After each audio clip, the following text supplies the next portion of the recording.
Welcome back to wellness by Praneetha. Thank you so much ఇప్పటి వరకు కన్సిస్టెన్సీగా మీ సపోర్ట్ నాకు తెలుపుతున్నందుకు. సో ఈరోజు టాపిక్ వచ్చేసి పోస్ట్ ప్రెగ్నెన్సీ తర్వాత ఏ విధంగా మనము అబ్డామిన్ని పొట్టని ఏ విధంగా మనం టోనప్ చేసుకోవాలి. అయితే పొట్ట ఒకటి తగ్గాలి మేడం మాకు అని అంటారు. పొట్ట ఎలోన్గా ఎప్పుడు తగ్గదండి. ఓవరాల్ బాడీ తగ్గుకుంటూ వచ్చినప్పుడు పొట్ట కూడా తగ్గుతూ ఉంటుంది. అది ఫ్యాట్ లాగా నేను మాట్లాడుతున్నాను. ఒకవేళ ఓవరాల్ బాడీ వెయిట్ ఫ్యాట్ తగ్గాలి అంటే అయితే పోస్ట్ ప్రెగ్నెన్సీలో వచ్చేసరికి ఇదర్ డెలివరీ, అది నార్మల్ డెలివరీ కావచ్చు, సి సెక్షన్ డెలివరీ కావచ్చు, తర్వాత ఈ అబ్డామిన్ మజిల్స్ అన్నీ వీక్ అవ్వడము. ప్రెగ్నెన్సీ అనేది 40 వీక్స్లో ఎంత ట్రాన్స్ఫర్మేషన్ జరుగుతూ ఉంటుంది. అది 4 minutesలో నేను చెప్పలేను, ఎందుకంటే అది వెరీ క్విక్. మీ బాడీని మీరు అర్థం చేసుకోవాలి, ఏ విధంగా ఎక్కడి నుంచి స్టార్ట్ చేయాలి. అది లిఫ్టింగ్ టెక్నిక్స్ కావచ్చు, నిల్చున్నప్పుడు ఏ విధంగా ఉండాలి, నార్మల్ ఎక్సర్సైజ్ చేస్తున్నప్పుడు ఎట్లాంటి ప్రికాషన్స్ తీసుకోవాలి, ఇవన్నీ మీరు గుర్తుపెట్టుకోవాల్సినవి. సో బిఫోర్ నేను ఆ ఎక్సర్సైజ్ స్టెప్ బై స్టెప్ చెప్పే ముందు నాకు కొన్ని పాయింట్స్ మీకు చెప్పాలనుకుంటున్నా. డే 2 నాకు నా డెలివరీ వచ్చేసి, ఆల్దో నా త్రూఅవుట్ ప్రెగ్నెన్సీ వాజ్ నార్మల్ ఉన్నా, బికాజ్ నా సన్ మోర్ దెన్ 4.5 kgs ఉండేసరికి I went through caesarean section.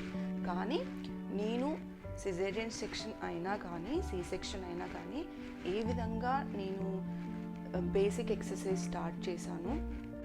Me doctors clearance ఇవ్వగానే బేసిక్ బ్రెత్ అనేది మీరు ప్రాక్టీస్ చేయాలి. ఈ బేసిక్ బ్రెత్ ఏంటంటే జస్ట్ లైక్ మీరు పడుకొని ఉన్నప్పుడే ఇన్హేల్ చేస్తున్నప్పుడు పొట్ట ముందుకు రావడం, ఎక్సేల్ చేస్తున్నప్పుడు పొట్ట లోపలికి వెళ్ళడం. ఈ విధంగా ఇది నార్మల్ బ్రీతింగ్, అంటే ఇన్హేల్లో బయటికి, ఎక్సేల్లో లోపలికి అనేది ఇది నార్మల్ బ్రీతింగ్. ఈ బ్రీతింగ్ చేయడం వల్ల కొంచెం conscious effort, specially breathe out చేస్తున్నప్పుడు మీ అబ్డామిన్ మజిల్స్ని లోపలికి లాగి ఒక 5 seconds హోల్డ్ చేసి రిలీజ్ చేయండి. దీనివల్ల యాక్చువల్గా మీకు ఎటువంటి అంటే ఏం బాడీ పైన టోల్ ఉండదు, ఎందుకంటే ఇది జస్ట్ లైక్ మీరు బ్రీతింగ్ ఎలాగూ చేస్తారు, కాకపోతే బ్రీత్ అవుట్లో ఆ బ్రీత్ అవుట్ పొజిషన్, అంటే ఆ అబ్డామిన్ని టమ్మీ మజిల్స్ని వెనకాలకు లాగినప్పుడు ఒక 5 seconds హోల్డ్ చేయాలి. ఒక అవర్కి అట్లీస్ట్ 5 to 10 times చేయొచ్చు. అంటే 5 seconds hold, release, 5 seconds hold. ఒక 1.5 minute కూడా పట్టదు. అంటే ఒక అవర్లో 1.5 minute ఈజ్ నథింగ్. దీనివల్ల అబ్డామిన్ మజిల్స్ ఆ ఫైర్ అవ్వడం అంటే మళ్ళీ కాంట్రాక్ట్ అవ్వడం, ఆ ఫంక్షన్ అనేది స్టార్ట్ అవుతూ ఉంటుంది. ఇది కాకుండా నెక్స్ట్ థింగ్, వన్స్ మీరు బెడ్ నుంచి కిందికి దిగుతున్నారు, నడుస్తున్నారు అంటే అప్పటి వరకు ఉన్న బేబీ కాస్త డెలివరీ అయ్యాక మనకి అసలు మొత్తం లోపల ఉన్నంత జారిపోతుందేమో అనే స్టేజ్లో ఉంటుంది. మీలో ఎవరైనా ఎక్స్పీరియన్స్ అయ్యి ఉంటారు. సో ఏంటి అంటే మీ డాక్టర్ క్లియరెన్స్ ఇవ్వగానే బెల్ట్ అనేది వాడండి. మీరు బెల్ట్ చూస్ చేసుకునే విధానం ఏంటంటే, ఇప్పుడు ఇది మీ బ్లౌజ్ లైన్ అనుకోండి, ఇక్కడ నుంచి ఎగ్జాక్ట్లీ మీ అండర్వేర్ ఆర్ ఇక్కడ ఈ లైన్ వరకు ఇంత విడుతున్న బెల్ట్ వాడాలి. అట్లీస్ట్ ఇక్కడ నుంచి ఇక్కడి వరకు వచ్చిన బెల్ట్ మాత్రమే వాడాలి. ఎందుకంటే స్మాల్ విడుతున్నది వాడితే పొట్ట 2 సెషన్స్ లాగా డివైడ్ అవుతూ ఉంటుంది మనం చేసే యాక్టివిటీస్ వల్ల. సో విడ్త్ ఎక్కువగా ఉండాలి. సో మనం టైట్గా పెట్టినప్పుడు అలా ఈవెన్గా అప్పటి వరకు మీ బేబీ ఎక్కడైతే లోపల నుంచి ఆ యూటరస్ ఎక్స్పాండ్ అవుతుందో కొన్ని వీక్స్, అంటే డేస్ టు వీక్స్ వరకు మీ యూటరస్ లైనింగ్ అనేది షెడ్ అవుతూ వస్తుంటుంది, అలాగే ష్రింక్ అవ్వుకుంటూ వస్తుంది. ఈ బెల్ట్ వల్ల ఈవెన్గా ష్రింక్ అవ్వడం స్టార్ట్ అవుతుంటుంది. సో ఇప్పుడు మీకు అర్థమై ఉంటుంది, ఒకవేళ విడ్త్ తక్కువ తీసుకోవడం వల్ల పైన అప్పర్ అండ్ లోవర్ టమ్మీ అనేది సెక్షన్స్ లాగా విడిపోవడం, అంటే కొంచెం పౌచ్ అవుట్ లాగా బయటికి రావడం జరుగుతుంటుంది. సో బెల్ట్ విషయంలో కంపల్సరీగా విడ్త్ ఎక్కువగా ఉండేది తీసుకోవాలి. అండ్ ఎప్పటి వరకు వాడాలి అంటే డే 2 నుంచి మీరు 3 months వరకు వాడచ్చు.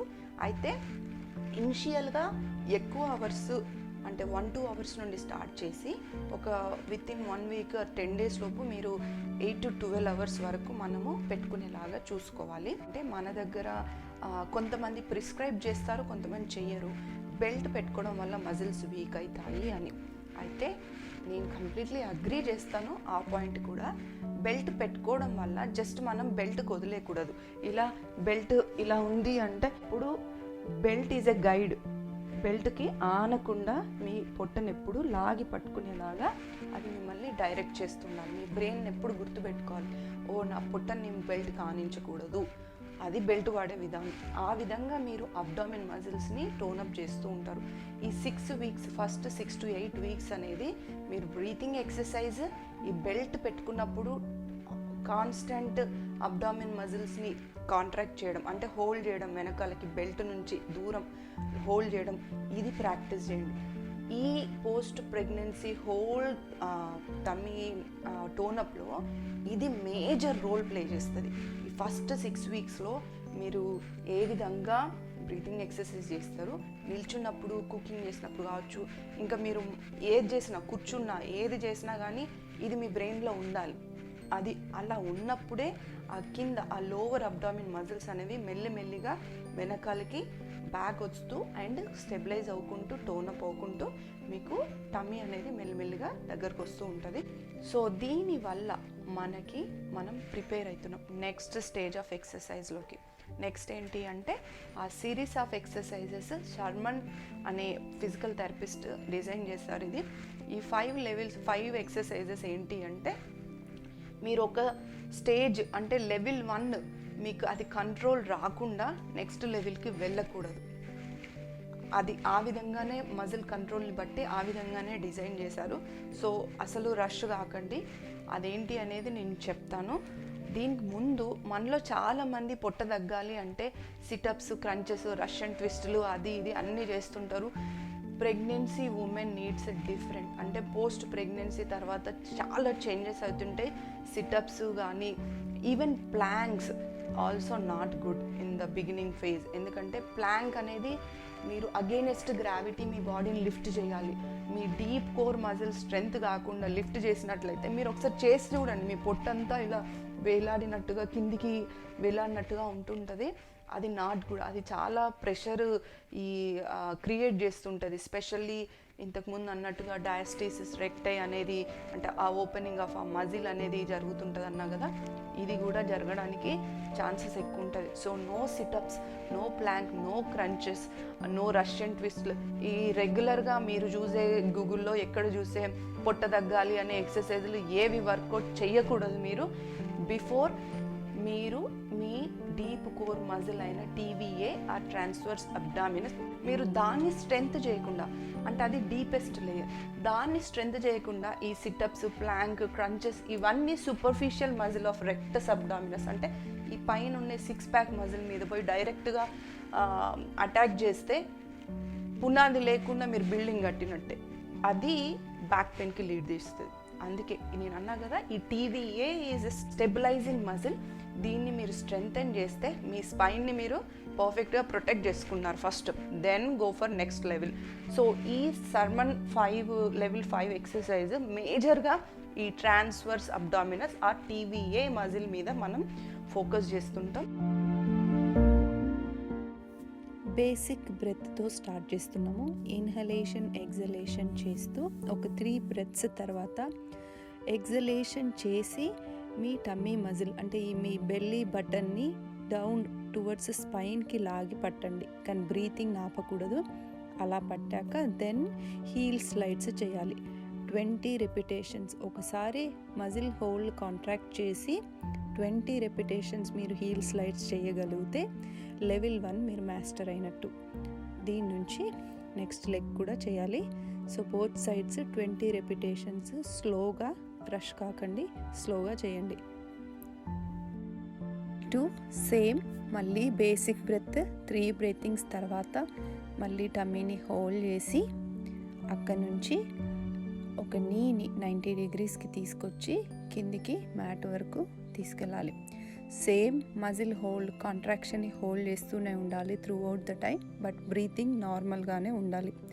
ఇలా 20 రెపిటేషన్స్ స్లోగా బోత్ సైడ్స్ చేసినప్పుడు మీరు లెవెల్ 2 మాస్టర్ అయినట్టు.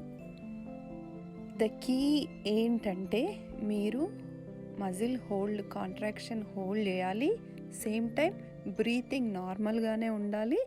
లెగ్ కిక్కింగ్ అనేది 20 రిపిటేషన్ 1 హోల్డింగ్ టైంలో స్లోగా 20 రిపిటేషన్ చేసినప్పుడు మీరు లెవెల్ 2 మాస్టర్ అయినట్టు. రష్ కాకండి, take your time. Sometimes 3-4 weeks కూడా పట్టొచ్చు. స్లోగా చేయండి. సో ప్రతి లెవెల్లో బ్రీతింగ్ ఎస్టాబ్లిష్ చేయడము, మజిల్ హోల్డ్ కాంట్రాక్షన్ మెయింటైన్ చేయడము, అంటే ఈ లోవర్ డీప్ మజిల్ని మనం వెళ్ళి అంటే మ్యాట్ సైడ్ ఫ్లోర్ సైడ్ లాగి పట్టడం అనేది అన్ని ఎక్సర్సైజ్లో కామన్. సో లెవెల్ 3లో 2 మోకాళ్ళని పైకి లేపాము 90 డిగ్రీస్. అక్కడ నుంచి పాదాన్ని కిందికి ట్యాప్ చేస్తున్నాం. స్టార్టింగ్లో ఒక హోల్డింగ్ టైం అంటే ఒకసారి హోల్డ్ చేసినప్పుడు 5 or 6 కౌంటే చేయగలుగుతాం. మెల్లిమెల్లిగా కంట్రోల్ పెరుగుతున్న కొద్దీ 1 హోల్డింగ్లో 20 రిపిటేషన్స్కి మనం చేరుతాం. దెన్ లెవెల్ 4కి మనము ఎలిజిబుల్ అయినట్టు. ఇక్కడ కూడా సేమ్ మళ్ళీ బేసిక్ బ్రెత్ని ఎస్టాబ్లిష్ చేస్తున్నాం. అక్కడ 3 బ్రెత్స్ తర్వాత ఎగ్జలేషన్, శ్వాస వదిలినాక మనము ఆ లాస్ట్ ఎగ్జలేషన్లో డీప్ లేయర్ని మనం ఎంగేజ్ మళ్ళీ కాంట్రాక్ట్ చేసి పట్టుకున్నాక 90 డిగ్రీస్ మళ్ళీ పైకి లేపి ఇక్కడ నుండి స్ట్రేట్గా ఈసారి కిందికి తీసుకొస్తున్నాం. సేమ్ 1 హోల్డింగ్ టైంలో 20 రిపిటేషన్ చేసినప్పుడు లెవెల్ 4 మాస్టర్ అయినట్టు. అయితే మజిల్ హోల్డ్ మాత్రమే మనము ఎంగేజ్ చేస్తున్నాము. Breathing always normal. Next level 5. ఇక్కడ కూడా same thing, basic breath always engage చేస్తున్నాం. డీప్ లేయర్ని ఎంగేజ్ చేసిన తర్వాత 2 కాళ్ళని పైకి లేపి మీ కంఫర్ట్ లెవెల్ని బట్టి 30-40 డిగ్రీస్ తీసుకెళ్తారా లేదా కింది వరకు తీసుకెళ్తారా అనేది మెల్లిమెల్లిగా ప్రోగ్రెషన్ చేస్తూ చేయండి. బ్రీతింగ్ని హోల్డ్ చేయొద్దు. మజిల్ మాత్రమే ఎంగేజ్ చేసి 20 రిపిటేషన్స్ చేసినప్పుడు లెవెల్ 5 మాస్టర్ అయినట్టు. 20 రిపిటేషన్స్ కాకుండా మజిల్ రిలీజ్ చేయాల్సి వస్తే మీరు నెక్స్ట్ లెవెల్కి రెడీ కానట్టే. మీకు ఈ వీడియోస్ ద్వారా ఎక్సర్సైజ్ ఏ విధంగా చేయాలి అనేది అర్థమైంది కదా. కీ పాయింట్ ఏంటంటే మజిల్ కాంట్రాక్షన్ హోల్డ్ చేస్తూ లెగ్ కిక్ చేయడం అనేది కీ పాయింట్. ఈ హోల్డింగ్, మజిల్ హోల్డింగ్ అనేది కీ పాయింట్. లెగ్ కిక్ చేయడం అనేది అడిషనల్. దాని మీద ఇంకొంచెం ఎఫర్ట్, ఇంకొంచెం ఛాలెంజింగ్ కోసం మనం అది చేస్తున్నాం. అయితే 20 రెపిటేషన్స్ కావాలి అని ఫాస్ట్గా చేయకండి. కొంచెం టైం తీసుకొని స్లోగా చేయండి. మజిల్ హోల్డ్ చేస్తున్నప్పుడు బ్రీతింగ్ని హోల్డ్ చేయద్దు. బ్రీతింగ్ నార్మల్గానే ఉంటుంది. మనం ఓన్లీ డీప్ లేయర్ ఇక్కడ మాత్రమే, ఈ మజిల్ని మాత్రమే మనం హోల్డ్ చేస్తున్నాం. ఇదంతా నార్మలే. బ్రీతింగ్ ఎక్కడ కూడా ఆపకూడదు. సో అది గుర్తుపెట్టుకోండి. నెక్స్ట్ వచ్చే వీడియోలో మనం deep layer already stabilise strengthening చేశాం కదా. నెక్స్ట్ లెవెల్లో దానిపైన వచ్చే ఆబ్లిక్స్, దానిపైన వచ్చే రెక్టస్ అబ్డామినస్ ఏ విధంగా స్ట్రెంచ్ చేసుకోవచ్చు అనేది మనము చూద్దాము. దాంతోపాటు urinary incontinence or urinary leakage కూడా ఉంటుంది కొంతమందికి ప్రెగ్నెన్సీ తర్వాత. ఎందుకంటే పెల్విక్ ఫ్లోర్ మజిల్ వీక్నెస్ ద్వారా ఆ పాయింట్స్ అది కూడా ఎలా మేనేజ్ చేసుకోవాలి అనేది ఆ వీడియోలో ఇంక్లూడ్ చేస్తాను. సో ఖచ్చితంగా నెక్స్ట్ వీడియో కూడా చూడండి. దీంతో పాటు మీరు స్లీప్, న్యూట్రిషన్ని కూడా అండర్ ఎస్టిమేట్ చేయకూడదు. మీరు ఎంత బాగా రెస్ట్ తీసుకుంటే అంత ఫాస్ట్గా రికవర్ అవుతారు. స్లీప్ అనేది మీ బాడీ రిపేర్, టిష్యూ అన్నీ హీల్ అవ్వడానికి అది మంచి time. So make sure sleep ప్రాపర్గా ఉండేలాగా. కొంచెం కష్టమే. Family members please you guys have to support women. So time చూసుకొని వేరే యాక్టివిటీస్ని సాక్రిఫైస్ చేసేసి బేబీ అండ్ మీరు రెస్ట్ తీసుకోండి. ఓన్లీ 6 to 8 వీక్స్ వాళ్ళే చేయాలా ఈ ఎక్సర్సైజ్ అంటే కాదు.